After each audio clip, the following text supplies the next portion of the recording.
Bonjour et bienvenue dans Milkshaker, le podcast qui agite les idées reçues sur l'allaitement. Je suis Charlotte Bergerot-Palisco, je suis la maman d'un petit garçon de 3 ans que j'ai allaité durant 1 an et je suis la créatrice de ce podcast. Dans la vie, je suis ostéopathe et spécialisée en périnatalité. Je m'occupe des femmes en général, de leur désir de grossesse à leur postpartum, des bébés et des enfants. J'accompagne spécifiquement certaines problématiques d'allaitement en libérant les bébés des tensions qui les empêchent de téter correctement, permettant un allaitement serein pour la mère et l'enfant. Au fil des consultations, je me suis rendu compte que le principal frein à l'allaitement, c'était le manque d'informations, de partage d'expériences et de vécu dans une société où l'allaitement n'est pas une norme. Je vous propose donc d'interroger avec moi des mères et des pères sur leurs expériences, mais aussi de vous informer auprès de professionnels spécialisés en allaitement. Mon objectif est simple. Vous informer, vous donner des clés pour faire des choix en conscience, banaliser l'allaitement sous toutes ses formes, vous le rendre plus accessible, plus facile et alimenter ce fameux village dont on a tant besoin pour élever un enfant. Pour ce dernier épisode de l'année 2021, et oui, les vacances de Noël approchent, je vous propose de découvrir un papa. Voilà bien longtemps que je n'en avais pas reçu et on sait à quel point ils sont importants pour milkshaker avec qualité. Alors pour l'occasion, je vous propose de découvrir Flo, alias Dr Flo. Il est papa tout d'abord, de 2 petites filles, mais aussi médecin généraliste.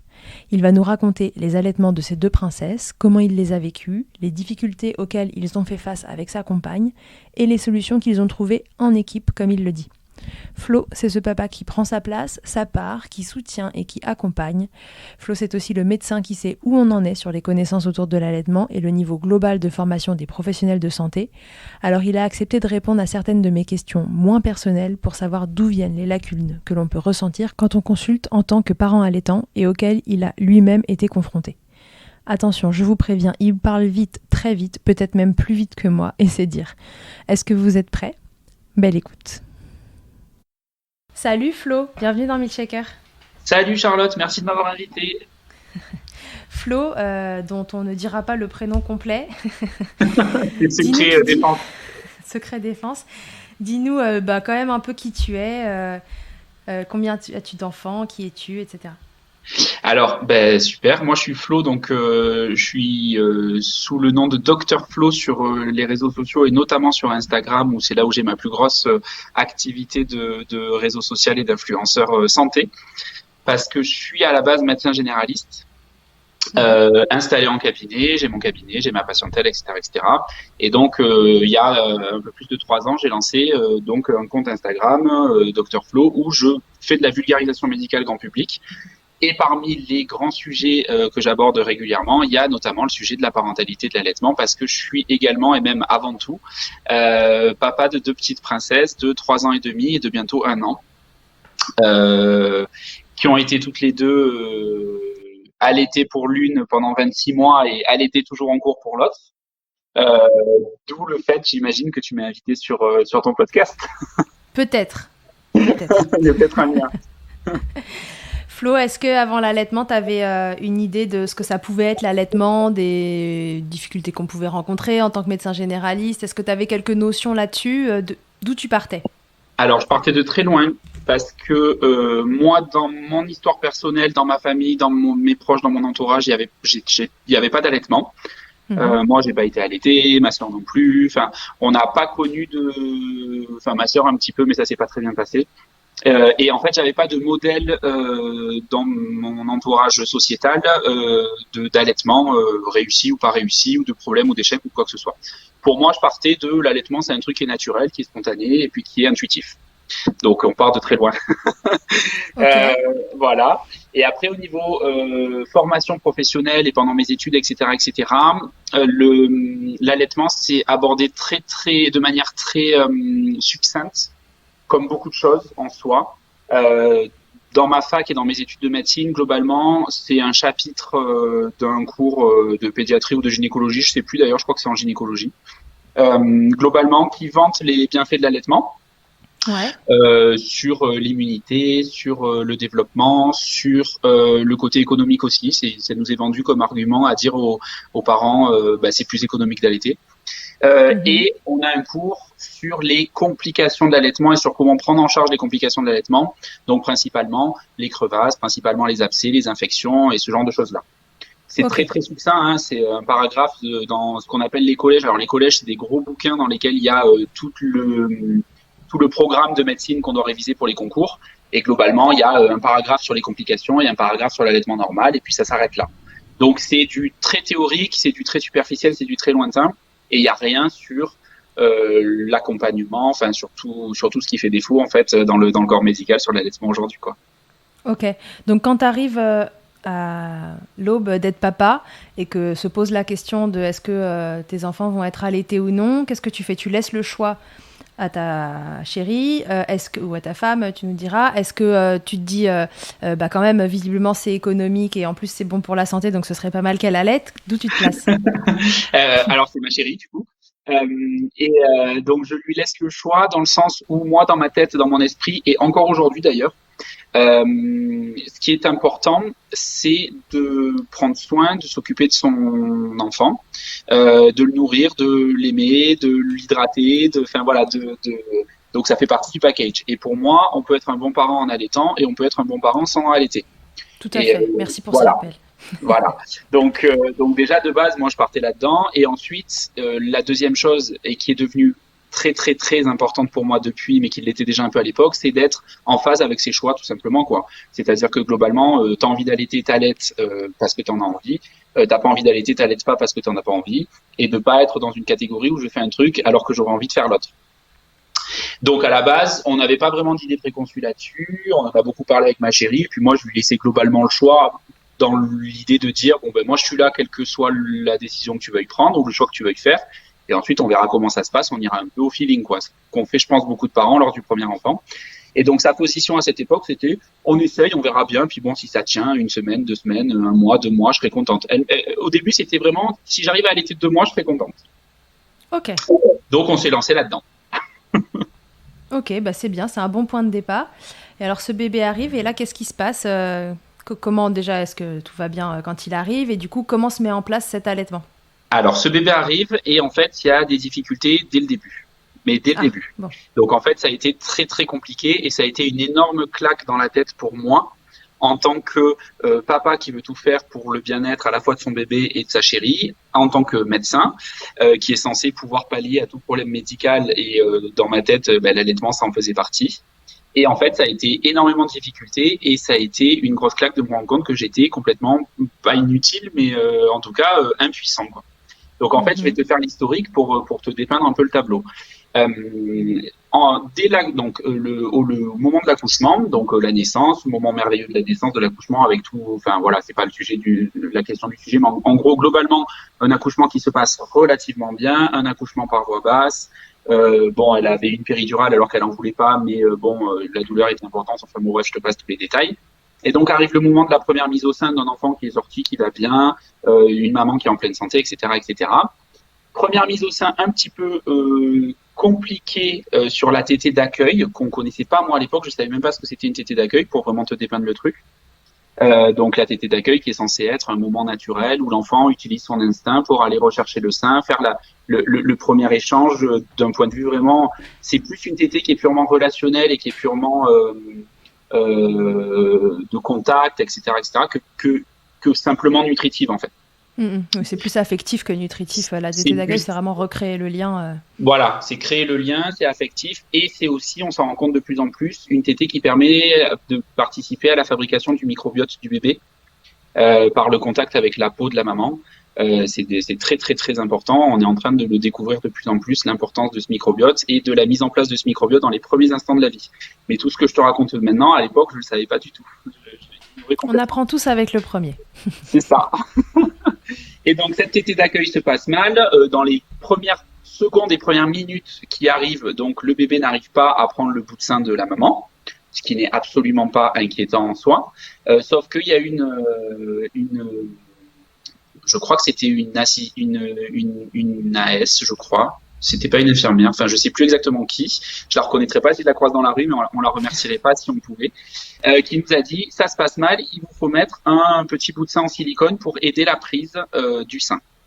Ce qui D'accord. est une énorme bêtise et on l'a su après sur une tétée d'accueil parce qu'on s'en fiche en fait de la façon dont le sein est pris sur la tétée d'accueil. Mais nous, on s'est laissé porter en étant ignorant sur le sujet et donc on a laissé ma compagne faire ses premières tétées avec ce petit bout de sein.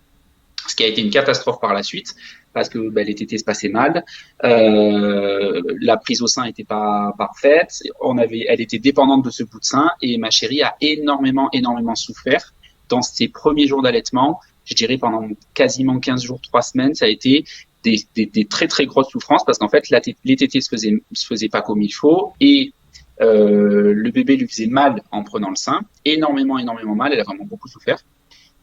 Et pour autant, elle s'est accrochée comme une énorme guerrière à cet allaitement en ne voulant rien lâcher, en étant convaincue et persuadée que c'était ce qu'elle voulait pour son bébé, que c'était le mieux pour son bébé. Et ça a été très dur parce que je savais pas comment l'aider.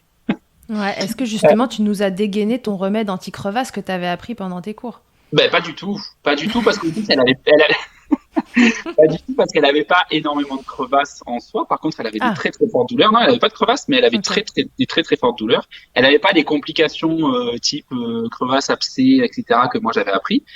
Par contre, elle n'arrivait pas à allaiter correctement sans douleur. Pour moi, un allaitement, c'était censé être naturel, spontané et je sais pas, agréable. J'en sais rien, je sais pas du tout. J'ai aucune notion. Moi, je suis un mec, donc voilà. Mais c'était pas censé être difficile de mettre en place un allaitement. Ouais, et puis là, en plus, on se retrouve dans le cas où elle a exactement ce que t'as pas appris, quoi. C'est ça. À savoir, Exactement. elle a mal, mais il n'y a pas de complications médicales. Exactement. En fait, j'ai vécu de plein fouet l'ignorance que j'ignorais avoir. En fait, je savais pas du tout que j'ignorais tout ça. Je savais pas du tout toutes ces difficultés, toutes ces complications. Je les ai découvertes à ce moment-là. Ce qui nous a sauvés, c'est une sage-femme de notre hôpital qui nous a dit vous devriez aller voir une conseillère en lactation, une conseillère IBCLC. J'en ai une à vous conseiller. Je vous passe son numéro. Et donc, Okay. je l'ai appelée alors qu'on était encore à la maternité en lui expliquant la situation et elle m'a dit il y a urgence, je vous reçois dans 2 jours, quoi. Enfin, c'était premier, on sortait, on allait la voir tout de suite, quoi. Ouais, sortie de maternité, boum, chez la consultante. Voilà, c'est la consultante et c'est là qu'on a appris énormément de choses. C'est là qu'on a appris toutes les erreurs qu'on avait fait sans le savoir parce que on le savait pas.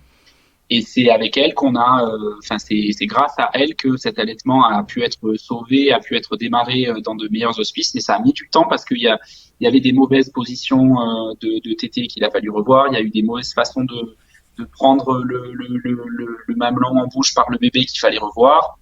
On n'avait pas de pathologie. C'est ça le pire, c'est que il n'y avait pas de frein de langue, il n'y avait pas de frein de bouche, il n'y avait pas de pathologie, c'était simplement en fait une mauvaise préparation qui aurait pu conduire en fait à un arrêt de l'allaitement parce que moi j'avoue qu'il y a des moments où je disais écoute là tu souffres trop, moi je supporte pas de te voir souffrir comme ça, on change de technique, on fait autre chose, on fait autrement, mais en fait elle s'est accrochée comme une guerrière et puis elle a eu raison au final, mais c'est vrai que sur le moment c'était pas évident, quoi. Ouais, c'est ce que j'allais te demander, toi, ta place au milieu de tout ça, parce que tu te retrouves... Alors c'est vrai que c'est un peu la double peine quand en plus on est soignant, c'est que tu te retrouves en tant que papa à voir ta femme qui souffre, à voir ta chérie qui souffre, et t'es un peu impuissant face à ça parce que tu sais pas quoi faire. Et en plus, t'as la casquette de soignant qui est censé trouver des solutions, qui les trouve pour ses patients et qui peut pas les trouver à la maison. Donc du coup, comment tu t'es sentie face à ça? Alors l'avantage c'est que moi j'ai très rapidement dit à ma chérie que je serais pas son médecin. Parce que j'ai quand même cette notion ancrée en moi depuis très longtemps qu'on ne soigne pas ses proches parce que c'est compliqué d'avoir l'objectivité de le faire. C'est là qu'on est les plus nuls. Là. Oui, c'est clair, c'est clair. Non, mais complètement, on devient complètement ignorant alors que voilà, on sait les trucs, mais en fait, on n'a plus aucun recul et on n'a plus aucune, on comprend que des mauvaises décisions. Pour autant, même sans être son médecin, en tant que juste son chéri et le papa de la petite, c'est compliqué de se dire. Déjà, on se sent impuissant à se dire je la vois souffrir, je sais pas comment l'aider, je suis là, je fais ce que je peux, mais j'ai l'impression qu'il y a rien qui fonctionne, mais parce que tout simplement j'avais pas de réponse à lui apporter. Et en même temps de se dire, j'avais la petite voix, je me disais et en plus t'es médecin. Donc voilà, après ça s'arrêtait là parce que je savais très bien que j'étais pas son médecin, que machin, et puis je savais très bien d'où venaient mes lacunes, mais c'est quand même ouais, c'est pas évident. Et puis après tu te replaces et puis tu te dis bon, en même temps. C'est pas non plus toi qui souffres, toi t'es là, toi ton rôle c'est d'être à côté d'elle, c'est de la soutenir. c'est de l'encourager, c'est d'aller lui amener un coussin pour qu'elle ait moins mal, c'est de la filmer pendant qu'elle tète pour envoyer des vidéos à la conseillère en lactation qui nous a demandé des vidéos, c'est de lui apporter à boire si elle a soif, et puis c'est voilà, comme j'avais fait un peu pendant le travail, etc. C'est globalement de lui caresser le front et de lui dire que ça va aller et que même si je sais pas du tout si ça va aller, mais allez, tout va bien, ça va aller, tu t'en sors bien, t'es fort, quoi. Enfin voilà, j'ai gardé ma place. En gros, j'ai ignoré mon côté soignant en fait pour garder juste ma place de papa et de chéri et d'être là, de rassurer, d'avoir des paroles encourageantes. Et puis je pense quand même, et je le dis en modestie, mais je le sais parce elle me l'a beaucoup dit, que ça a beaucoup participé au fait qu'elle ait réussi aussi à tenir, à affronter tout ce qu'elle a affronté et à sauver l'allaitement, parce que si elle avait été seule, enfin voilà, elle aurait pas pu y arriver de la même manière en tout cas. Peut-être qu'elle y serait arrivée quand même, mais bon, elle m'a beaucoup dit, heureusement que t'étais là, quoi. Est-ce que tu nous as dit entre deux mots là qu'à un moment tu t'es dit bon bah voilà, si c'est pas la bonne solution on va en choisir une autre. Est-ce que c'est un truc que tu lui as exprimé clairement à un moment et elle t'a dit non non c'est pas du tout ce que je veux, j'ai besoin que tu me soutiennes, etc. Ou c'est un truc que t'as pas osé lui dire? Alors, je réfléchis, mais il me semble que ça a dû sortir une nuit vers 3h30, 4h du matin quand même. le, Tu vois. le pic d'inquiétude de la nuit. Après, on communique très bien avec ma chérie et on n'a pas besoin de faire des thèses et des débats de 1000 ans pour se comprendre et savoir ce qu'on pense. Donc je pense qu'à 3h30, 4h du mat, j'ai dû lui dire, écoute, là c'est trop de souffrance, peut-être qu'il faut envisager d'arrêter. Et je pense qu'elle a même pas eu besoin de me répondre pour que je comprenne que de toute façon, ça serait pas une option. Ouais. Enfin, ça aurait pu en être une, hein. Attention, il y aurait eu un énorme truc, il y aurait eu un machin, il y aurait eu une mise en danger du bébé ou d'elle, ou quoi que ce soit, elle se serait résolue. Mais j'ai bien compris que de toute façon, malgré le fait que quelques semaines avant, elle m'ait dit, si j'arrive à le faire 2 semaines, on verra, et puis c'est pas très très grave si ça marche pas. J'ai bien senti que de toute façon, coûte que coûte, elle allait tout faire pour que ça fonctionne. Et c'est aussi pour ça que ça a fonctionné. Donc, même si je lui ai mis la possibilité une fois ou deux en le pensant sincèrement, j'ai bien capté que de toute façon, ça serait pas une option. Donc, ok, d'accord, je prends note. J'ai bien vu ton regard. On fera tout ce qu'il faut. Donc, on va faire tout ce qu'il faut, quoi. Ouais, tu lui as montré la sortie de secours, elle t'a dit non, même pas en rêve, l'incendie n'est pas assez gros, on va rester ici et, et tout va bien Ouais, se c'est ça. passer. En fait, elle a ouvert les yeux, je l'ai regardé, j'ai dit, ok, d'accord, la sortie de secours, je la referme tout de suite. Ok, donc du coup tu t'es mis dans un rôle de coach alors? Bah, un petit peu, oui, mais je pense qu'on l'est de toute façon. Mm. Quand on est parent, coparent, quand on est, enfin voilà, on accompagne forcément. Enfin, je sais pas vraiment si je me suis mis dans un rôle de coach, mais je pense qu'on essaye de faire une équipe en fait. Donc voilà, le coach il est un peu à l'extérieur de l'équipe, mine de rien, il manage, il drive, etc. Là, on était plutôt les deux au sein de la même équipe, quoi. Et alors, à des papas, du coup, tu vois, qui seraient dans cette situation-là, dans un allaitement un petit peu compliqué au démarrage, etc., est-ce que tu peux nous réexpliquer qu'est-ce que toi, tu as pu mettre en place, tu vois, bah voilà, pour prendre ta part dans cette histoire, pour l'accompagner, voilà, tant qu'il y avait des turbulences là, pendant l'allaitement? Qu'est-ce que tu faisais, tu vois, que ce soit en termes pratiques, etc., Ouais, pour que ça avance et que ça la soulage, elle, parce qu'elle avait ouais. déjà d'autres chats à fouetter? Ben j'étais là déjà. Ouais, c'est Mais déjà pas mal. physiquement, mais c'est déjà important physiquement d'être là. C'est déjà important physiquement de montrer à sa partenaire que on est là, qu'on la soutient et qu'on est d'accord avec elle. Parce que la moindre, là on en a parlé de la question de est-ce que tu veux, est-ce qu'on arrêterait pas, hop, on passe à autre chose tout de suite. Et bon, c'est important d'en avoir parlé avant pour savoir dans quelle position on se trouve et dans quelle position on se place l'un et l'autre. Mais c'est vrai que c'est fragile, ça peut être fragile un démarrage d'allaitement quand ça se passe pas très bien. Quand on est mal accompagné, c'est d'autant plus de chances que ça soit fragile. Et je pense que pour bien accompagner, ne serait-ce que déjà à soutenir et renforcer dans le fait que, ok, j'ai compris, tu veux allaiter, je suis d'accord avec toi, on y va ensemble, on va affronter les choses ensemble. Déjà, ça rassure, je pense, la maman dans l'idée que je suis pas seule à affronter ce que je vais devoir affronter. À la fois le positif et le négatif. Affronter, c'est un terme qui peut être négatif, mais voilà. À vivre tout ce qu'on va vivre, ok, ben on va le vivre à deux. Donc Mhm. déjà, je pense que ne serait-ce que ça, de lui dire, ok, ben là, je vois bien que tu souffres, je vois bien que c'est difficile, je peux pas t'aider, mais je suis là. Ça, Ça, c'est c'est numéro en un. gros, voilà, métaphysique, théorique. Après, en pratique, c'est des trucs tout bêtes, quoi. C'est-à-dire que moi, je lui faisais l'installation de ce que j'ai appelé le trône de fer de coussin. Vous savez ça pendant la grossesse où il y a les kilos et les kilos et les kilos de coussin. Et voilà, non, juste lui demander est-ce que tu es bien installé, est-ce que je te replace le coussin, est-ce que tu veux boire, parce que moi j'avais cette notion que pour fabriquer du lait, il fallait beaucoup boire, et j'ai une chérie qui boit pas suffisamment, c'est un chameau. Donc voilà, d'aller lui chercher de l'eau, de lui dire tiens, tu bois parce que sinon je sais que tu le feras pas. Après, en pratique, sur notre première, on avait une installation dodo qui était ce qu'elle était, mais globalement, on a essayé de la faire dormir dans son lit, dans sa chambre dès les premières nuits. On n'a pas réitéré pour la seconde, mais bon, bref. Et donc, moi, mon rôle, c'était globalement quand elle pleure, je me levais, j'allais la chercher, je la branchais au sein, ce qui évitait à la maman de devoir se lever pour aller la chercher. Enfin, je la branchais au sein, je la mettais dans les bras de sa mère. Donc, sur le moment, c'est vrai que ça peut paraître bête parce qu'au final, on se dit il se lève, il se réveille, il va la chercher alors qu'elle était déjà réveillée, mais en même temps, ça reste le côté oui, je sais que tu te réveilles toute la nuit pour allaiter, regarde, je me réveille aussi avec toi et puis on le fait ensemble. C'était ta façon d'être présent. Ouais, ouais. C'est plus dur, hein. Bah oui, j'en doute pas. Je reconnais qu'il y a des moments où je me suis dit, mais en fait, je me lève, je vais la chercher, je la pose, je me recouche. En fait, je pourrais me faire l'économie de ça, vu que je sers pas à grand chose au final dans le truc. Mais en fait, si. Si, ça sert à grand chose de juste dire, regarde, hop, je suis là aussi, quoi. Ouais, et puis émotionnellement, c'est hyper cool. Enfin, moi, je me souviens qu'en effet, mon mec, il se levait, il changeait une couche, machin, il me la portait, moi je me transférais jusqu'au canapé, enfin voilà, et c'était juste aussi agréable de savoir qu'on est deux dans l'histoire. Ouais. Voilà. Mais c'est vrai que c'est tentant et ça arrive de se dire dans la tête du mec, de se dire mais en fait si je me levais pas, ça se passerait quand même. Parce que c'est vrai que en soi, l'action de se lever, d'aller chercher un bébé et de le donner à sa maman, en soi, en elle-même, sortie de tout le contexte, c'est pas une action qui est très compliquée et on pourrait se dire elle a pas besoin de moi pour se lever, aller chercher son enfant. Mais par contre, quand on remet tout ça dans le contexte de la nuit, de la fatigue, du truc, et de montrer que on le fait ensemble, et puis t'es pas seul à le faire, etc., ça prend tout son sens. Donc c'est quand même important de lutter contre cette tendance naturelle de flemmard qu'on peut avoir de se dire ça va, j'ai pas besoin de me lever, elle peut y aller toute seule. Oui, mais non, en fait, tout seul, on y arrive moins bien. C'est important de montrer qu'on est deux, quoi. Même si on n'allait pas directement, en fait, on y participe par ce genre de choses-là, quoi. Moi, je sais que par exemple, les tétés du soir avant le coucher, je restais dans la chambre, souvent, j'étais assis par terre à ses pieds, même à rien faire, mais juste à être là, quoi.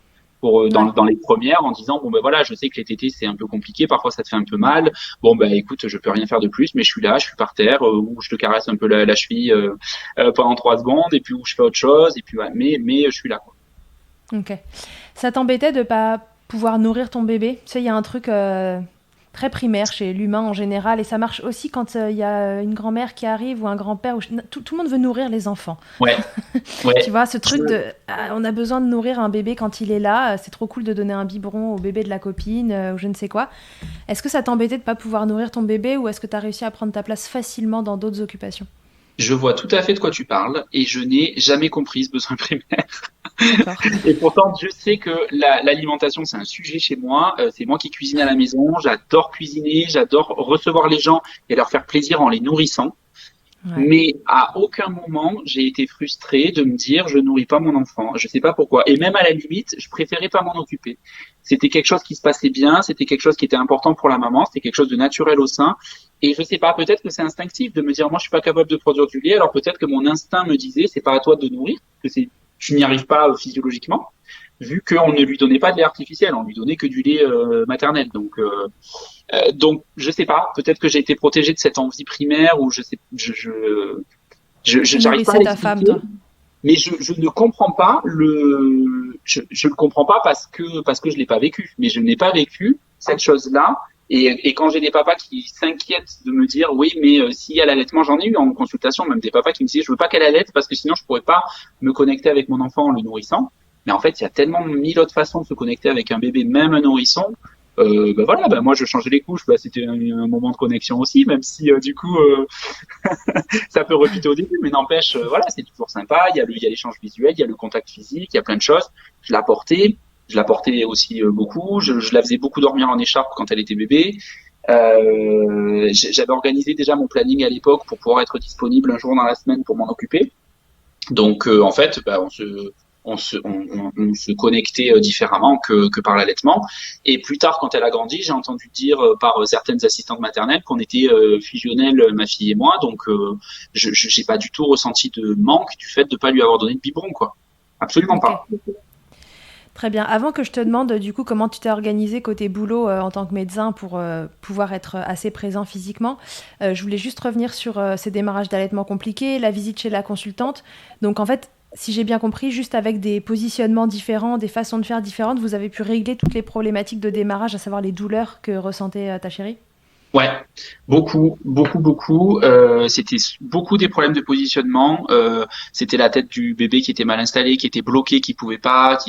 Enfin, on a réglé effectivement tous les problèmes grâce à ça, grâce en fait à un super accompagnement qu'on a eu par notre conseillère qui nous disait envoyez-moi des vidéos, appelez-moi, envoyez-moi des messages, même au milieu de la nuit. Si je peux pas répondre, je réponds pas, je répondrai quand je pourrai. Et en fait, à chaque fois, je filmais les mises au sein et à chaque fois, on avait des commentaires en la tête est mal positionnée, elle est trop contre ton sein, elle est pas dans un bon endroit. On va essayer une autre position, on va essayer telle ou telle technique, telle ou telle adaptation. Voilà, on a fini par trouver ensuite bah, des solutions. Elle a été sur un seul sein pendant presque un an et demi parce qu'il y a un sein qui fonctionnait pas du tout. Ben voilà, ben ça fonctionnait sur un seul, donc ça s'est très bien passé comme ça. Mais c'était de l'apprentissage en fait, tout simplement. Hein. C'était des choses qui D'accord. finalement n'étaient pas innées et qu'il fallait apprendre et qu'on a appris un peu pas dans les meilleures conditions, mais qu'on a fini par apprendre sans lâcher. Donc finalement, c'est bien. Ça a été, enfin, au final, le résultat, il a été là. Donc ça a été un peu un apprentissage dans la douleur les quelques premières semaines, mais finalement ça s'est fait.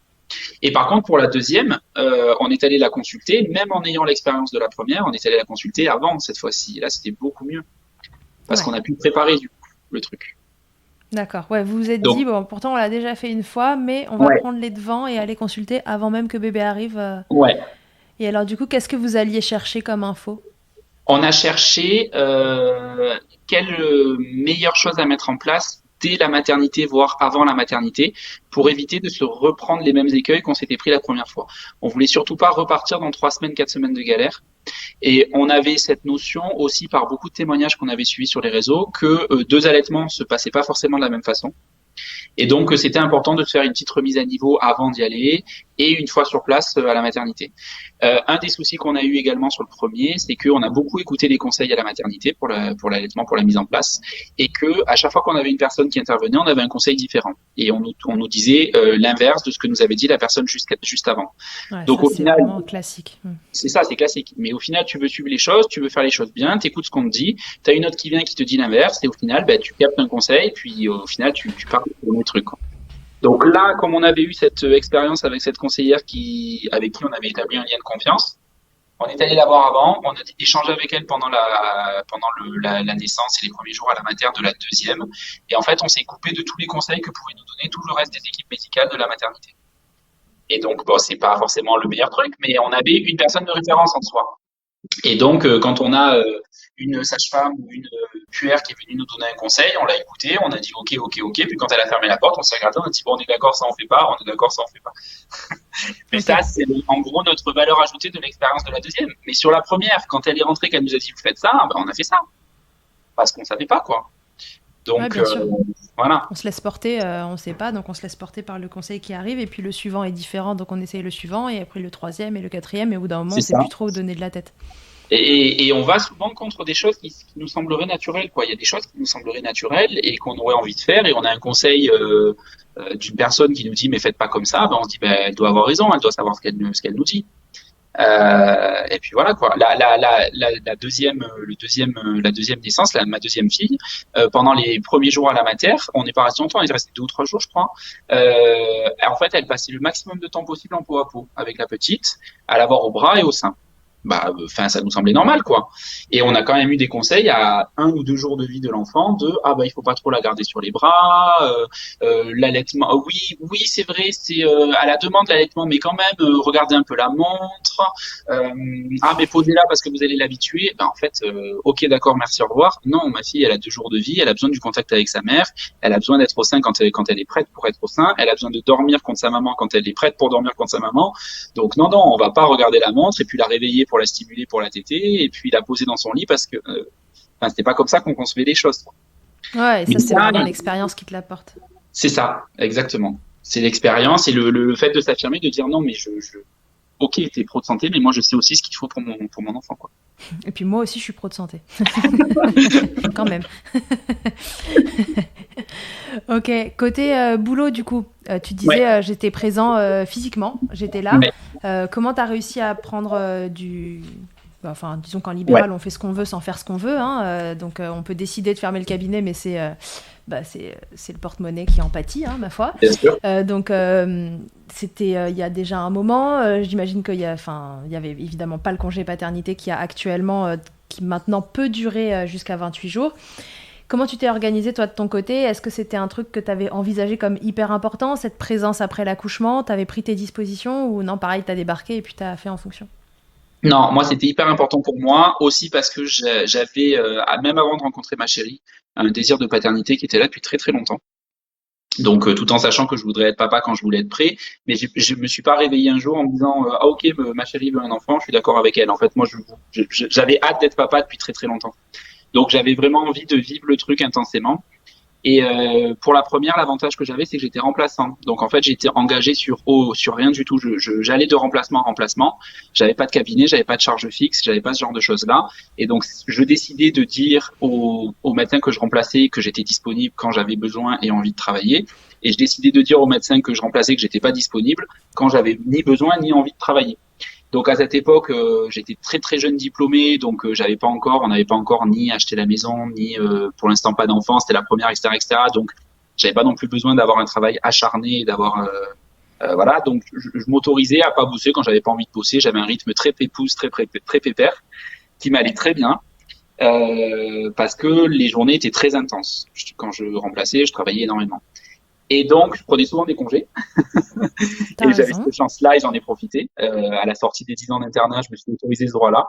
Et donc, pendant cette période-là, je me suis autorisé du coup à prendre un congé paternité beaucoup plus long, non rémunéré du coup, mais beaucoup plus long que ce qui était autorisé. C'était 14 jours à l'époque. Donc, j'ai Ouais. bénéficié des 14 jours offerts par la Sécu qui sont un peu peanuts quand on est libéraux parce que ça couvre à peu près 3 heures de charge Ouais, c'est sur ça. un mois. J'ai payé 3 heures le premier lundi du mois et puis le reste, je me débrouille avec ce qu'on me donne. J'exagère, mais c'est un peu ça. C'est un peu ça, ouais. Et après le reste, j'ai décidé juste de pas travailler et je crois que j'avais étendu moi-même à un mois la première fois. Et histoire de dire, on se crée notre routine, on accueille notre enfant, on se met dans notre bulle là pendant un petit mois et puis après on voit comment ça se passe. Et même malgré ça, la reprise du travail avait été compliquée pour ma chérie qui restait seule avec la petite à la maison et moi qui rentrais tard parfois. Et en fait, rapidement, j'ai fait le choix d'arrêter de remplacer le mercredi. D'accord. Donc, de me libérer le mercredi pour pouvoir être là pour les filles, pour ma chérie, pour la petite, et aussi pour pouvoir assurer les gardes, parce que quand on a trouvé une assistante maternelle, quand ma chérie a dû reprendre le travail, l'assistante maternelle ne travaillait pas le mercredi, donc il nous fallait une solution. Donc c'était soit on trouve une autre assistante maternelle qui nous fait le relais le mercredi, soit moi j'arrête de travailler, et donc c'est ce que j'ai fait parce que j'avais aussi envie de passer ce temps-là. Donc du coup j'ai commencé à dire à tous les gens que je remplace, je peux vous faire la semaine, mais pas le mercredi. C'est à D'accord. prendre ou à laisser. L'avantage quand même d'avoir le choix, parce que c'est vrai Ouais, que, bon, enfin, les médecins généralistes recherchent des remplaçants, plus que les remplaçants recherchent des médecins généralistes à c'est ça. remplacer. On est quand même plutôt sur une pénurie qu'autre chose. C'est Donc ça. c'est vrai que du coup, tu as un peu la main, quoi. J'ai un peu la main, mais pour autant, il y a 80% des gens que je remplaçais qui ont plus fait appel à moi suite à ça. Hein. Quand même.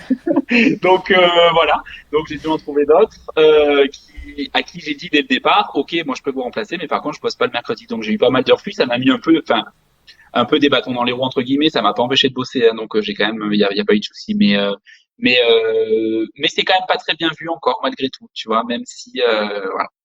Donc, mais je m'en foutais parce que je voulais avoir cette place-là, je voulais avoir ça. Et depuis, j'ai ouvert mon cabinet pour plus être dépendant justement des autres. Et depuis, je me suis installé. Et depuis mon installation, je travaille toujours pas le mercredi. T'as raison. Donc, voilà. Oui. Et est-ce que ce mois que tu avais pris, tu l'as trouvé... Alors, pour ta chérie, j'ai compris que c'était pas suffisant, que pour elle, ton retour au travail, ça a été dur. Mais pour toi, comment ça a été? Est-ce que ça t'a suffi ce mois-là ou est-ce que t'aurais aimé prendre plus, mais que juste, voilà, à un moment, fallait retourner bosser et gagner de l'argent? C'est un peu ambigu. J'aurais aimé prendre plus. J'aurais aimé prendre beaucoup plus, mais en fait, même indépendamment du côté postpartum immédiat, en fait, j'aimerais bien prendre plus. J'aimerais bien avoir plus de vacances et plus de présence chez moi. Mais euh, j'étais aussi content de reprendre le boulot, sincèrement, hein, parce que j'aime mon boulot, quoi. Donc ça me faisait aussi du bien. Je pense que je pourrais pas, si j'avais pas le choix, je le ferais, mais je pense pas que je serais très épanoui en étant père au foyer à 100%. C'est un truc qui appartient à chacun, qui est propre à chacun et que j'assume complètement, hein. Je veux dire, après, j'ai jamais été père au foyer à 100%, donc peut-être que je serais surpris, mais intuitivement comme ça, je pense que j'aurais besoin quand même d'avoir le travail à côté et de voilà. Donc j'étais quand même content de reprendre le travail. Pour autant, j'étais quand même plus le même au boulot en sachant que je laissais ma chérie, que j'avais été là pour elle pendant un mois, que là du coup je serais là pour elle que le soir et la nuit, que ça serait pas c'est culpabilisant quand même hein, quand il y a quand il y a quelques difficultés ou même quand il n'y a pas de difficultés, mais je sais qu'elle passait des journées entières à s'occuper de la petite et par exemple à ne pas manger parce qu'elle n'arrivait pas à prendre le temps de manger dans le postpartum immédiat. Ça lui arrivait de pas réussir à prendre le temps de prendre une douche, de pas se poser, de pas réussir à manger un truc. Comme je te disais tout à l'heure, c'est moi qui faisais à manger à la Et en maison. plus, Donc, c'est toi qui faisais à manger, ouais. voilà.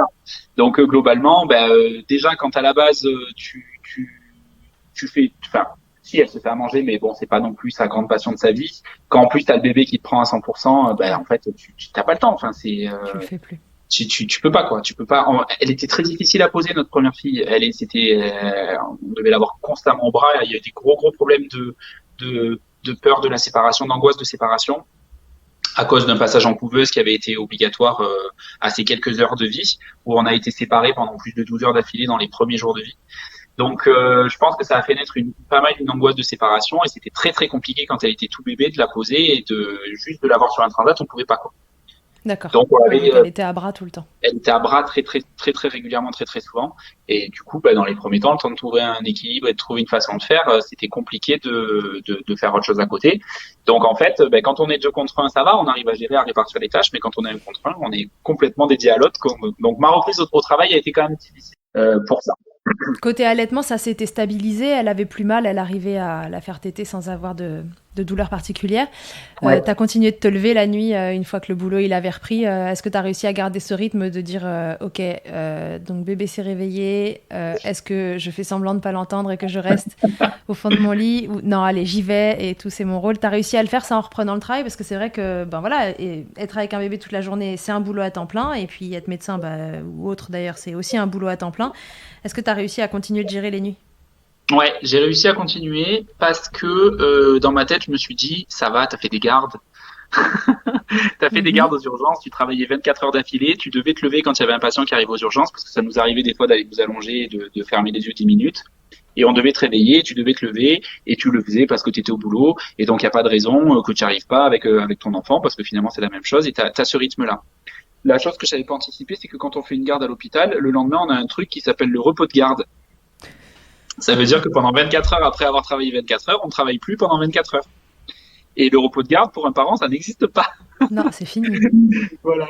Donc en fait, je l'ai beaucoup plus mal vécu, mais vraiment beaucoup plus mal vécu que mes réveils de garde de nuit. Je me suis dit tout le long que c'était affreux par rapport enfin que ça n'avait rien à voir qu'il y avait rien de comparable à ça de tout ce que j'avais pu vivre dans ma vie. Euh, et je me suis accroché à ce truc de me dire, tu vas pas la laisser gérer toute seule. À ce truc de me dire, c'est pas parce qu'elle ne travaille pas qu'elle n'est pas fatiguée et elle ne travaille pas, elle n'a pas repris de boulot professionnelle, mais en fait, être à la maison, c'est un travail à temps plein. Être mère au foyer, elle travaille à temps plein. Donc, tu n'as pas le droit de te plaindre sous prétexte que toi, tu vas travailler sur un travail qui est rémunérateur et que elle fait autre chose qui n'est pas rémunérateur. Non, t'as pas le droit de te plaindre. Bon, je me plaignais quand même parce que c'est mon caractère, je passe ma vie à me plaindre. Mais voilà. Mais il y a eu enfin voilà, je voulais pas lui montrer que ça me fatiguait, que ça m'épuisait ou que ça me faisait chier, même si c'était le cas, parce que elle aussi ça la fatiguait, elle aussi ça l'épuisait, elle aussi ça la faisait chier, et que on est deux au même niveau, il n'y a pas de raison qu'il y en a un que ça se fasse chier et que l'autre assume enfin voilà quoi. Donc c'était vraiment mon truc. Donc c'était ma lutte permanente de me dire ok, oui c'est la galère, mais c'est la galère pour les deux, donc on est là à deux. Ouais, t'avais conscience que quand tu rentrais le soir, en fait, vous aviez tous les deux fait une journée de travail et que vous étiez à égalité. Ah je me disais même qu'elle avait dû avoir une journée plus fatigante que les miennes. Hein. Vraiment, enfin finalement, quand on comparait si on faisait le fasciomètre du soir en enfant, elle avait l'air plus fatiguée que moi en fin de journée, quoi. Et effectivement, je comprenais parce que moi je me disais, je me disais, ok, mais bon, t'as fait ton taf, quoi, t'as fait ton boulot normal, habituel, t'as fait tes consultations, t'as fait tes remplats, t'as pu discuter, échanger avec des gens, t'as pu rigoler avec certains patients, t'en as d'autres qui t'ont fait chier, etc. Bon, mais les journées normales, des trucs traditionnels, quoi.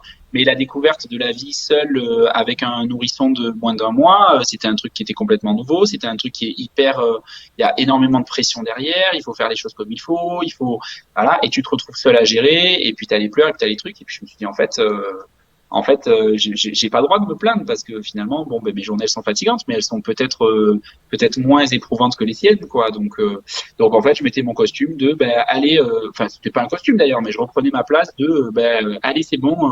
Je suis là, on va pouvoir souffler ensemble en fait. C'était plutôt comme ça que je voulais rentrer le soir. En gros, de dire la solitude chacun de notre côté avec nos problèmes respectifs, c'est fini. Maintenant, je rentre et puis on va affronter nos problèmes entre guillemets communs ensemble. On va pouvoir souffler tous les deux. Je te la prends un peu, tu peux aller aux toilettes et puis après je te la donnerai et puis c'est moi qui irai aux toilettes quoi. Ok, cool. Besoins fondamentaux. Oui, on est très primaire en médecine, tu sais. Hein. Ah oui, non, mais de toute façon, c'est la base. Hein. C'est quand même un grand sujet. Aller faire pipi ou caca quand on a un bébé, comment on fait, quoi. C'est clair. Non, mais c'est une grande base du postpartum. Hein. Faut pas se leurrer. La première chose qu'on veut faire, c'est manger et aller pisser. Et si c'est pas possible, ça complique les journées. Ouais. Et le deuxième bébé, alors qui arrive, quand ta deuxième fille arrive, est-ce que c'est plus simple parce que vous vous êtes préparé pendant la grossesse? Alors qu'est-ce que ça vous a apporté de vous préparer pendant la grossesse? Est-ce que ce deuxième allaitement, il a été compliqué aussi dans les démarrages, mais que du coup tout a été plus simple à résoudre? Ou est-ce que finalement tout a roulé? Non, tout a roulé. Mise en place nickel de l'allaitement. D'une part parce que super maman, hyper formée maintenant du coup après avoir vécu pas mal de choses et un allaitement de 26 mois. D'autre part aussi parce que en fait on était sur nous. C'était ça la grosse différence avec la première, c'est que la première on connaissait rien, on découvrait tout, donc on s'infusait de tout. Là on est arrivé avec cette prétention de se dire on a déjà vécu beaucoup de choses, on est beaucoup renseigné sur l'allaitement, on sait ce qui se passe, on sait ce qui se passe mal, on sait quels sont les conseils qu'on ne va pas écouter, on sait quelles sont les choses qu'on va mettre en place. Et pour autant, on a quand même des questions, et les questions qu'on a, on sait à qui les poser. Et donc forcément, c'est juste pas la même chose, quoi. Et pourtant, c'est la même maman, et pourtant, c'est des deux bébés qui sont très similaires. Mais c'est juste, en fait, on n'a pas la même posture parce qu'on sait. Et donc, quand on vient nous donner un conseil pourri, on dit, OK, d'accord, merci, bonne journée, au revoir. Et puis, on sait qu'on va pas le suivre. Et donc, en fait, ça a roulé tout de suite. Nous, la seule chose qu'on voulait, c'était partir très vite de la maternité parce que tout allait bien, qu'on savait que tout allait bien, et on voulait se remettre dans notre bulle chez nous et écouter notre rythme à nous, quoi. Ok, donc tout a Mais roulé. le fait d'avoir vu la conseillère en lactation avant, ça nous a aussi beaucoup aidé à être dans cette position-là. Et je le conseille vraiment à toutes les futures mamans et tous les futurs papas, surtout pour le premier quand on connaît pas. C'est vrai que si on a la possibilité de faire des consultations en amont pour préparer, ça nous permet d'avoir quelques repères. Ça nous permet pas de savoir parce qu'il faut vivre pour savoir, mais ça nous permet d'avoir quelques repères, quelques préparations. Et c'est vraiment un truc que je recommande. Et pourtant, nous, quand on l'a fait, c'était la deuxième, mais on était quand même ravis de l'avoir fait, quoi. Cette consultation prénatale, elle est hyper importante. Ça permet vraiment de savoir où on va et surtout d'avoir ce contact précieux parce qu'au moment où il y a un problème en postpartum, on peut vite se retrouver assez seul et ne pas savoir à qui demander de l'aide et comment. Si vous avez ce contact d'avant, en fait, voilà, il est dans votre poche, dans votre téléphone et il n'y a plus qu'à appuyer sur le bouton pour l'appeler. Ouais, complètement. Donc après, de cet allaitement qui... si j'allaite 2 mois, ce sera déjà pas mal, etc. On est passé sur des allaitements caractérisé long, en tout cas pour la France, on va dire. Ouais. Donc du coup, de l'allaitement du bambin, de bambin. Comment t'avais envisagé ça, toi? Est-ce que t'avais imaginé que l'allaitement, ça pouvait se poursuivre aussi longtemps? Toi qui n'avais aucune normalisation de l'allaitement dans ton entourage, que ce soit perso ou pro, comment t'as abordé cet allaitement qui durait dans le temps? Est-ce que pour toi, c'était normal ou... Non, ouais, non, non, c'était pas normal pour moi. Et c'est bizarre de le dire, hein, mais non, c'était pas normal pour moi. Mais en fait, non, c'est pas si bizarre. C'était pas normal parce que j'ai grandi dans la société dans laquelle on vit. Donc, dans une société dans laquelle c'est pas normal, euh, ou en tout cas, c'est pas normalisé. Et c'était même bizarre, hein. Moi, j'avais des copines. Non, c'est pas moi, hein. C'était une copine de ma chérie qui avait eu des allaitements longs, et j'avais un regard de bon, ok. J'avais un regard de et pourquoi? C'est quoi le but? Enfin, tu vois, dans ma petite tête de non-papa de l'époque, qui se disait, bon, en fait, à l'été, ça sert à nourrir, alors pourquoi elle mange autre chose, donc pourquoi tu continues à la nourrir? Et j'avais un petit regard de, pas de défiance, mais de, enfin, tu vois, de, c'est un truc pas normal, quoi. Donc, je vais pas dire que ça me dérange parce que c'est pas la question, c'est pas le sujet, mais bon, ok, d'accord, c'était un peu bizarre pour moi, quoi, en fait. Et en Mm. fait, cet état de départ, il a changé juste progressivement tout au long du truc, quoi. C'est-à-dire que ça a été une norme pour moi d'avoir ma première fille qui était allaitée par sa maman. C'est resté une norme pendant 26 mois. Et je sais que quand elle avait 20 mois, 21 mois, 22 mois, mon moi de 4 ans avant aurait dit non mais c'est pas normal d'allaiter un enfant de 2 ans. Et mon moi du moment me disait mais en fait ma fille a 2 ans, elle a encore besoin d'être allaitée, elle a encore besoin de ça et ça serait pas normal qu'elle s'arrête. Donc en fait c'est juste un changement de vision et de façon de voir les choses qui a été progressif et qui a été dicté par notre expérience quoi. Mais euh, mais c'est clair que le avant et après le gap est assez fulgurant et assez monstrueux quoi. Ouais, parce que ce que je dis toujours, en fait, quand on voit, je sais pas, vous débarquez à un endroit, il y a un bambin qui est allaité, et puis vous avez jamais été habitué à voir ça, vous vous dites, ben, comment on en arrive là? Mais en fait, on en arrive là juste au quotidien, et c'est que, comme un bébé de 3 semaines et de 3 mois est allaité de la même façon, parce que c'est une continuité, jour après jour, tété après tété. Et quand ça se passe bien la veille, pourquoi ça se passerait pas bien le lendemain? Et en fait, ça continue comme ça, et c'est naturel, quoi. Donc, en effet, ta vision, elle change, bah, sans même que tu t'en rendes compte. T'as rien à modifier, c'est le quotidien qui t'apporte ça. Tout à fait. Est-ce que l'allaitement maternel, Flo, ça a changé quelque chose, que ce soit dans ta vie pro ou dans ta vie perso? Dans ma vie perso, ça a changé quelque chose. En fait, c'est la maternité, enfin, c'est la paternité qui a changé quelque chose dans ma vie perso, qui a changé ma vie. Donc après, l'allaitement maternel, c'est un pendard de la paternité. Mais moi, j'ai pas eu cette chose de connaître la naissance d'un enfant qui n'est pas allaité et ensuite la naissance d'un enfant qui est allaité par la suite et du coup de voir la différence entre les deux. Donc moi, pour moi, vu tout ce que je t'ai raconté juste avant, l'allaitement, ça a toujours été de pair avec la paternité. Donc oui, le package global a changé ma vie comme tout parent, je pense, est transformé par ça. L'allaitement comme tout le reste. Après, dans ma vie professionnelle, oui, ça a changé énormément de choses. Ça a tout changé dans ma vie pro. Ça a tout changé dans mon approche des parents, en fait.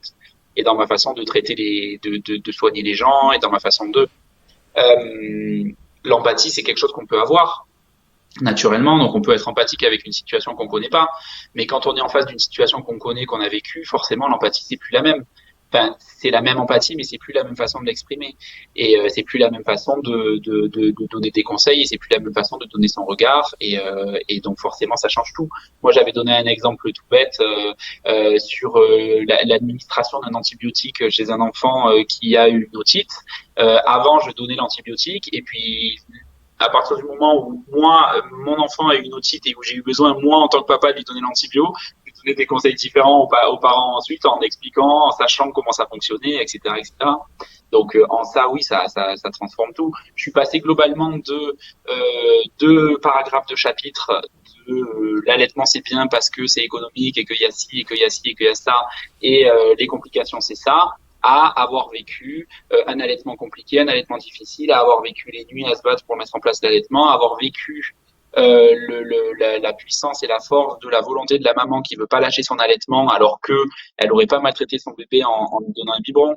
Mais j'ai découvert tout ce côté-là, toute cette importance qui est apportée et qui est capitale et qui est fondamentale et que j'aurais pas découvert si je l'avais pas vécu quoi. Donc oui, bien sûr, ça transforme une façon de pratiquer, je pense. Est-ce que du coup, tu as pris conscience des lacunes, tu vois, des professionnels de santé autour de l'allaitement maternel. Toi, ça te permet de te placer différemment, j'imagine, en consultation et puis de réorienter aussi plus facilement les mamans, comme tu le disais, vers des consultantes Ouais, pour des ouais. problématiques d'allaitement. Complètement, je me suis mis à voir la consultante en lactation un peu comme je vois d'autres professions paramédicales dans mon quotidien, à savoir comme les kinésithérapeutes, comme les psychologues ou comme ce genre de choses. Si je prends l'exemple d'un psychologue, par exemple, j'espère que je vais blesser personne et pas dire de bêtises. Moi, je pense en tant que médecin généraliste avoir la compétence, par exemple, pour dépister un début de syndrome dépressif. Mais je pense pas avoir la compétence pour le prendre en charge et l'accompagner et le soigner. Je le fais avec mes mots, je le fais avec avec mon vécu, je le fais avec mon empathie, avec tout ça. Mais je suis pas psychologue. Donc en fait, là, je dépiste que vous avez besoin d'aller voir un psychologue. Donc s'il vous plaît, allez voir un psychologue. Et je fais pareil avec les conseillères en lactation, c'est-à-dire que j'arrive du coup par cet œil-là à dépister des problèmes de mise en place d'allaitement, à dépister des problématiques de réflexes d'éjection un peu trop forts, d'hyperlactation, enfin ce genre de choses-là dont je n'ai jamais entendu parler pendant mes études. Mais après sortie de là, je suis un peu bloqué dans comment aider la patiente en face de moi, quoi.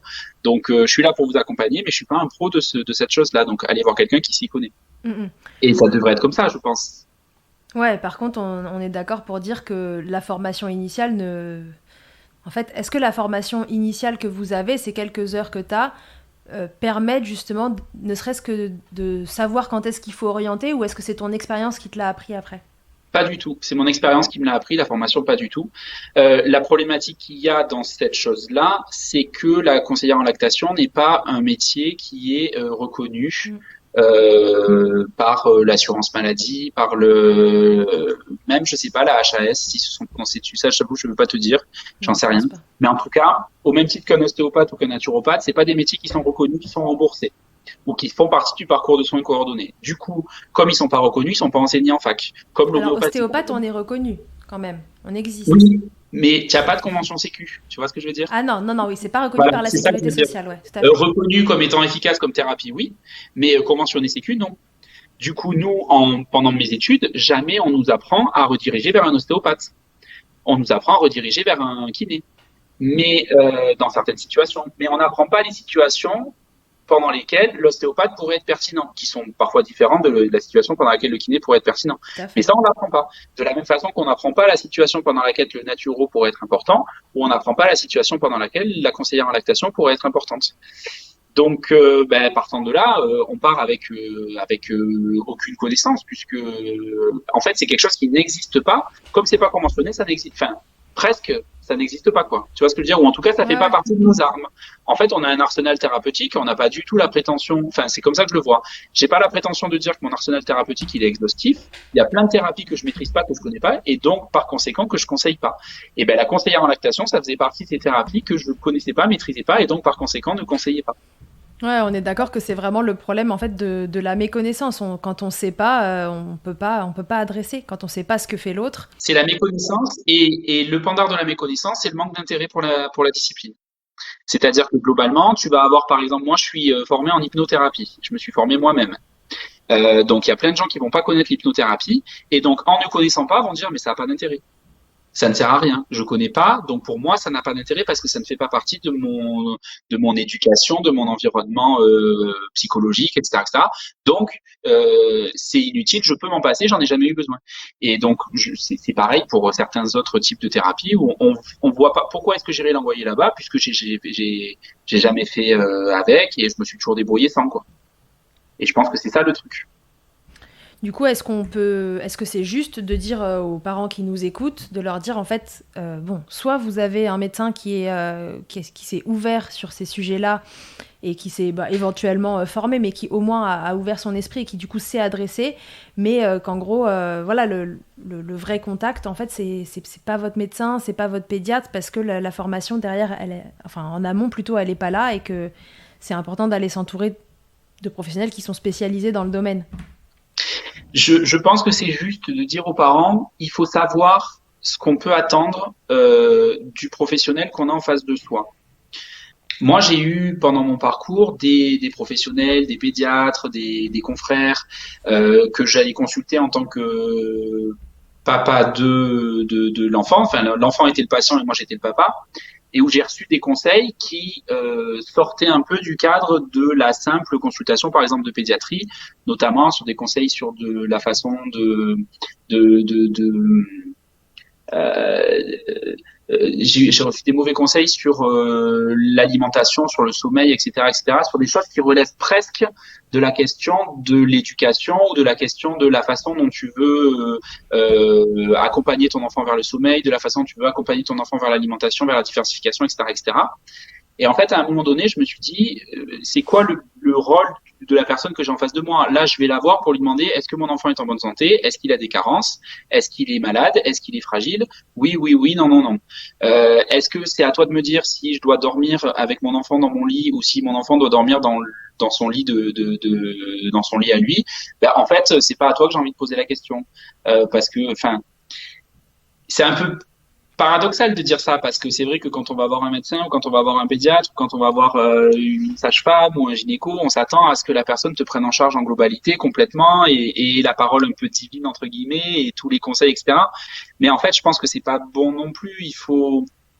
Il faut savoir entendre ce qu'on nous donne, il faut savoir entendre les choses qui sont importantes, les choses qui sont primordiales pour sa santé, etc., dans le domaine de compétences de la personne qu'on a en face de soi. Et il faut savoir se dire, ok, là, elle me dit ça, mais est-ce qu'elle me dit ça parce que c'est médicalement pertinent ou est-ce qu'elle me dit ça parce que c'est sa façon de voir les choses? On a le droit d'avoir une façon différente de voir les choses et pour autant de rester médicalement pertinent. En ce moment, on a beaucoup de débats sur la vaccination. Je ne vais pas rentrer dans le sujet.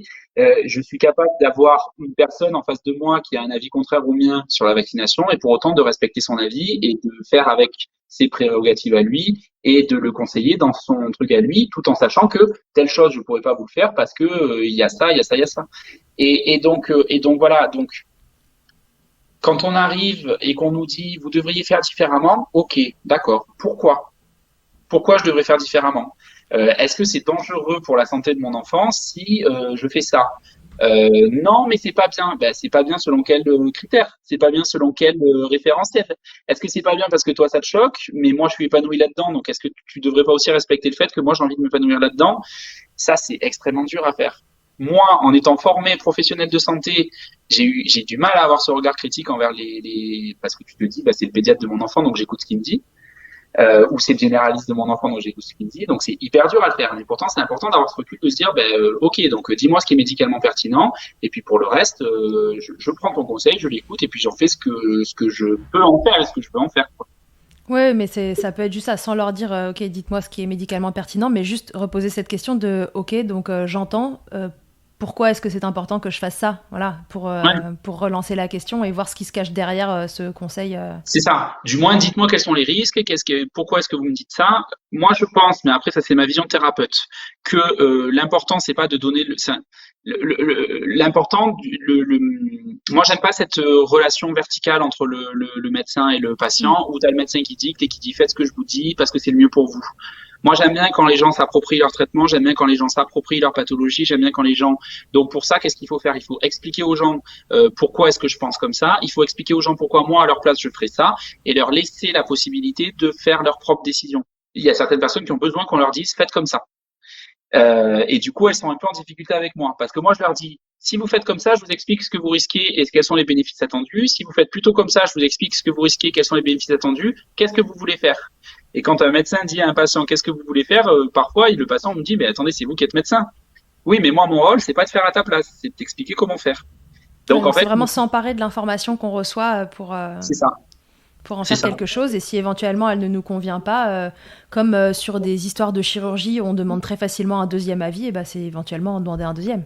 Bien sûr, pourquoi pas? Pourquoi pas? C'est voilà, c'est pas, sans remettre en cause ou sans critiquer ou sans machin, mais c'est juste avoir, en fait, les conseils médicaux qu'on reçoit, c'est des conseils médicaux qu'on s'applique soi-même. Enfin, le médecin ou le pédiatre ou encore une fois, c'est pas lui qui se soigne à ta place.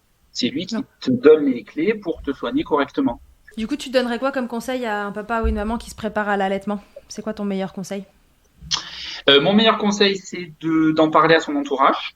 Mhm. Surtout à l'entourage très proche, pour les papas ou les mamans qui sont avec un conjoint, une conjointe, qui sont pas seuls à se préparer au quotidien à cet allaitement. C'est important d'en parler à son entourage très proche, à celui ou à celle qui va nous accompagner au quotidien. L'entourage qui est un petit peu plus éloigné, c'est peut-être pas forcément toujours un bon truc d'en parler trop. Enfin, je sais pas en fait, je dis ça, j'en sais rien.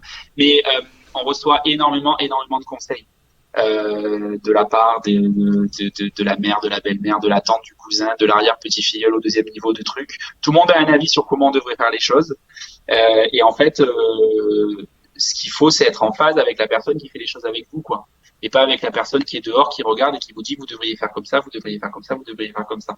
Donc, en parler énormément avec le noyau dur des parents qui vont accueillir l'enfant, et ensuite avec le reste, ben, c'est juste ok, écouter tous les conseils et puis les remixer à sa sauce. Moi, c'est ça, je pense que je conseillerais de faire aux gens, de prendre les conseils à droite à gauche, de les remixer à sa sauce et de faire en fait ce qui vous semble dans votre cœur, dans votre plus profond, ce qui vous semble mieux pour votre enfant, parce que finalement on est voilà, c'est À la fin, c'est les parents les à experts la fin c'est les des enfants. parents, voilà, c'est les parents qui élèvent, c'est les parents qui décident, c'est les parents qui font, qui accompagnent, etc. Quoi. Ok. Flo, est-ce que tu veux répondre avant qu'on se quitte à mon interview Fast Milk? Allez, c'est parti. Je Alors, t'écoute. Je sais pas trop comment m'attendre, je t'avoue. il a un peu peur. Il a un peu peur, je le sais. Pas du tout. Pas Il du tout, fallait pas du écouter tout. les C'est épisodes quoi? de Milkshaker et tous, tu saurais à quoi t'attendre. Écoute, moi Alors, j'aime bien les défis, je me lance. C'est parti, voilà, je fais quoi? Je recoiffe-toi réponds un vite, coup. c'est ça? Voilà. Tu dis blanche, de noir? Non, tu vas voir, je te laisse Tu dis découvrir. coussin, je dis bataille. C'est pyramide. Flo, avec sérieux, émotion ou ironie pour chaque question. C'est quoi le principal avantage en tant que papa à ce que ta femme allaite? Le On a principal dit avantage. fast. Oh, pardon, de pas gérer les biberons. Ok. Et si tu y vois un inconvénient, lequel? J'en vois pas. Ok. As-tu goûté le lait maternel et si oui, comment? Et surtout pas. Ça me fait Surtout trop pas. peur. J'ai pas du tout envie. Ok, très bien. Non, non. Donc, ok, on s'arrête là-dessus. Pourquoi tu veux pas goûter? J'en ai aucune idée. Je sais pas du tout. Je sais absolument pas. C'est du lait, hein. Mais D'accord. en fait, alors si, déjà de base, je bois pas de lait, moi. Donc, lait de Ah vache, bon, etc., j'aime pas ça, de base. Et donc, bah, en fait, bah, c'est du lait, donc j'aime pas, j'ai pas envie. c'est bien, tu t'es bien échappé. Bravo. Ben, en fait, mais je me suis beaucoup posé la question, mais je pense sincèrement que c'est ça. Non, mais c'est possible, hein. Flo, ta femme a donc porté ton enfant, tes enfants, accouché et nourri tes enfants. Que ce soit de bon cœur ou bien contraint et forcé, est-ce que tu préférerais danser sur Beyoncé Who Run the World ou sur Aretha Franklin Respect? Beyoncé. Ok. Parce que Queen. Parce que comme bien.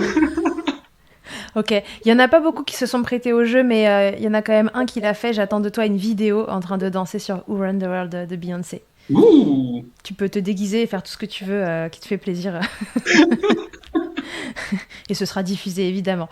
Flo, si en un mot tu devais me décrire ton allaitement, enfin l'allaitement de tes enfants ou de soit un mot pour chaque allaitement, soit un mot pour les deux, qu'est-ce que tu dirais? Équipe. Ok, cool. Merci Flo. Je t'en prie. Merci d'avoir répondu à toutes ces questions. Je rappelle, parce qu'on n'en a pas parlé pendant l'épisode, et puis comme Flo est médecin généraliste, c'est le moment de rappeler que le CRAT est un site sur lequel vous pouvez retrouver quand on vous prescrit un médicament durant votre allaitement, s'il est compatible ou non avec l'allaitement. Alors on en parlait en off avant avec Flo, c'est normalement évidemment le job du professionnel de santé que vous avez en face et qui vous prescrit un médicament que de vérifier si c'est compatible avec votre projet d'allaitement ou non. Mais parce que voilà, on l'a assez dit, parfois méconnaissance, parfois pas d'intérêt, etc. Les gens, les professionnels de santé peuvent avoir tendance à prescrire un médicament sans savoir s'il est compatible ou non, mais en tout cas en croyant qu'il ne l'est pas, et vous demander d'arrêter votre allaitement. Parfois il y a d'autres médicaments qui peuvent se substituer, etc. Et donc ça peut valoir le coup, si vous êtes confronté à une problématique de ce style-là, de double-checker sur le site du CRAT, qui n'est pas forcément facilement lisible quand on est non-sachant. Flo, si tu peux nous en dire juste deux mots, si tu as Bien quelque sûr. chose à ajouter. Déjà, moi, ce que je voudrais ajouter, c'est que, alors après, j'ai une courte expérience de médecin. Je suis encore jeune, j'ai pas 10 ans d'expérience, mais jamais encore pour l'instant, à ce jour, dans ma pratique, je n'ai été confronté à une situation où j'ai dû dire à une maman, il faut arrêter votre allaitement. Et pourtant, c'est quand même quelque chose, c'est des conseils, entre guillemets, ou des injonctions médicales qu'on entend énormément. Et pour l'instant, je ne me suis jamais retrouvé dans cette situation de devoir dire, bon, ben là, on n'a pas d'issue, on est obligé d'arrêter. Donc, voilà. Donc, effectivement, c'est bien de rappeler, du coup, l'existence du CRAT, et c'est bien de rappeler en tant que patient tout en restant à sa place, parce qu'attention, il faut pas non plus se croire plus fort que je sais plus ce que c'est l'expression, se croire plus, bon bref. C'est important de rappeler aux médecins que vous avez en face de vous, si l'allaitement c'est quelque chose de capital pour vous, c'est important de le dire. De dire l'allaitement c'est quelque chose de très très important pour moi. Est-ce que vous êtes sûr et certain à 150% qu'il n'y a pas une façon qui nous permettrait de maintenir un allaitement et de pour autant continuer à me soigner, parce que c'est important et parce que pour l'instant des situations cliniques concrètes où l'allaitement doit absolument être arrêté, je n'en ai pas encore vu. Donc ça veut dire que c'est pas si fréquent que ça. Voilà, ça veut dire que c'est pas tous les jours, donc vous Voilà. avez ce double check qui est possible, et puis voilà, encore une fois, c'est pas forcément hyper facilement lisible parce que c'est vraiment un site qui est fait pour les professionnels de santé à la Ouais. base, mais donc ça peut être voilà, d'aller éventuellement vers un autre professionnel de santé ou ramener ce sujet-là à la personne qui vous a prescrit le médicament pour double-checker qu'on peut pas faire autrement. Bien sûr, c'est un site qui fait vraiment référence. D'ailleurs, c'est dans le titre. Hein. Le CRAT, ça veut dire centre au comité. Je crois que c'est comité de référence sur les agents tératogènes.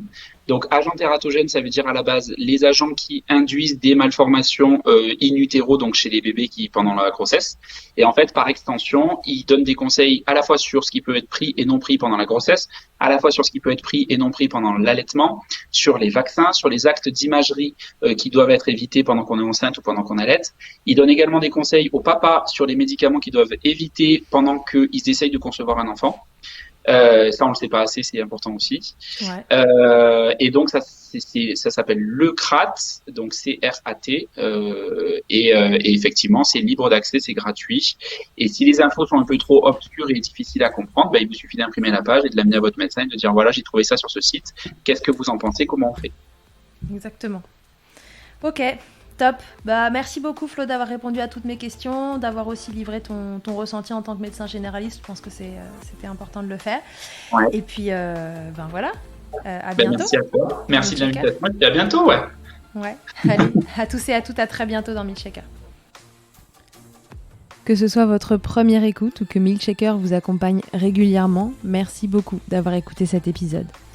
Si vous aimez ce podcast et que vous souhaitez le soutenir, c'est très simple. Notez-le, abonnez-vous, mettez un commentaire avec 5 étoiles de préférence en fonction de votre plateforme d'écoute et surtout partagez-le sur les réseaux sociaux @milkshakerpodcast pour le faire connaître. Pour suivre l'actualité du podcast, ça se passe sur le compte Instagram du même nom ou sur mon site internet charlotte-bergerot.fr où vous trouverez tous les épisodes. Vous pourrez désormais y faire un don si vous souhaitez soutenir Milkshaker. On se quitte encore et toujours avec Emma et son titre Blinded qu'elle a écrit et composé en collaboration avec Nemen. Je vous dis à très vite pour un nouvel épisode et d'ici là, n'oubliez pas, prenez soin de vous, milkshakez autant que vous le voudrez et bousculons ensemble les idées reçues sur l'allaitement maternel.